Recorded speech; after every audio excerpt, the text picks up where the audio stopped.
पकुड़ी तो प्राय समस्ते बनाती आ समस्ते जानी भी बेसन रे पियाज आलू गोले देले पकुड़ी पूरा रेडी। आउ सेई पकुड़ी को जदि सठिक माप रे न बना जाए केबे तो पकुड़ी बहुत तेल टाणुची तो केबे अति नरम हो जाउची। सबुठ इम्पोर्टेंट कथा है बिना सोढ़ा रे आज आम बनैबा पियाज आलू पकुड़ी। भिडियोटी को प्रथम शेष पर्यंत देखिए। जदि भिडियोटी भल लगे ताल लाइक कमेंट शेयर करने को बिल्कुल भूलें और जदि मो चैनल नुआ अच्छा ताल प्लीज मो चैनल को सब्सक्राइब करदे। आज ये पकुड़ी बनवाई मुझे 4टी पियाज और गोटे आलू। आलू को पूरा सरसरू बा लंबा लंबा करी काटिदेवे। पियाज को भी एकदम सरसरू करी काटिदेवे। देखो मुझे काटी एक्जाक्ट सेमिति। तापर गोटे बाउल ले कटा आलू और कटा पियाज को देदबा। तापर से दबा टिके लुण देकी ताकू टिके भल भाव गोले दबा। गोले दे ताकू 5-10 मिनट रेस्ट देदबा।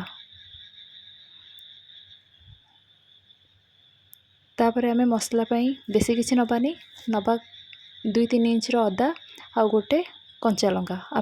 आपण जो अनुसार राग खाइबे से हिसाब रे लंका नेबे। देखो ए मसलाटा आमर रेडी हो गला। तापर आमे जो आलू और पियाज को टिके लुण देकी रेस्ट दे देथिले देखो केते पानी से बाहरी जाइए। या द्वारा कौन हम ना आमको जिते बैटरटा गोलेला बेले बेसी पानी दरकार पड़ोनी।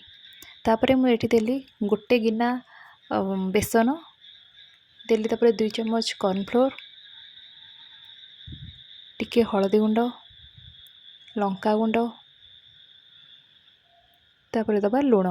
मन रखिथे आमे पियाज आउ आलू को गोलेला भी टिके लुण देथिले हे अनुसार अपन लुण देबे। तापर दबा किछि भुसंग पत्र आउ आमे जो मसलाटा छेचिकी रखिथिले ताकू देदबा। तापर अल्प अल्प पानी देकरी ताकू गोलेबा। देखो मुझे एमती गोलुची। बेसी मोटा करें कि बेसी पतला करें कहीं बेसी पानी करदे आमर पकुड़ीर सेप भल हेनी आ पकुड़ी भी बहुत तेल टाण आ बेसी मोटा रखीदे आमर पकुड़ीटा बेसी हार्ड तैयारी हम। तापर गैस ऑन करी देली कड़े गरम हो गला पर से देली तेल एवं गरम हो गलानी। आम जो बैटरटा गोल रखी ताकू छोट छोट कर छाणीदे। पकुड़ीर सेमती किसी सेप न थाए आपड़ तेढ़ा मेढ़ा करके छाणीबे। देखो आमर पकुड़ीटा एबे ऑलमोस्ट हो आसला। देखो तार कलर एकदम चेंज हो गला। तमाने आमर पकुड़ीटा एबे परफेक्ट भाव में हो जाइए। तापर ताकू काढ़ी गोटे साइड रखिदबा। देखो आपन को आउ थे पकईकि देखौची एमती छोट छोट करिकी आमे सबू पकुड़ीराक छाणीदबा। आमे बिना पूरा कुरकुरा पकुड़ी तैयारी करदेले। देखो पकुड़ीटा एबे हो आसला। तापर ताको आमे काढ़ी गोटे साइड रखिदबा।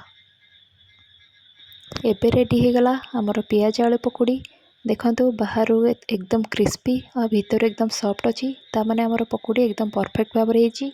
आज भिडियोटी ये रखुची। पुणी देखा आउ गोटे भिडियो रे। रहिली नमस्कार। जय जगन्नाथ।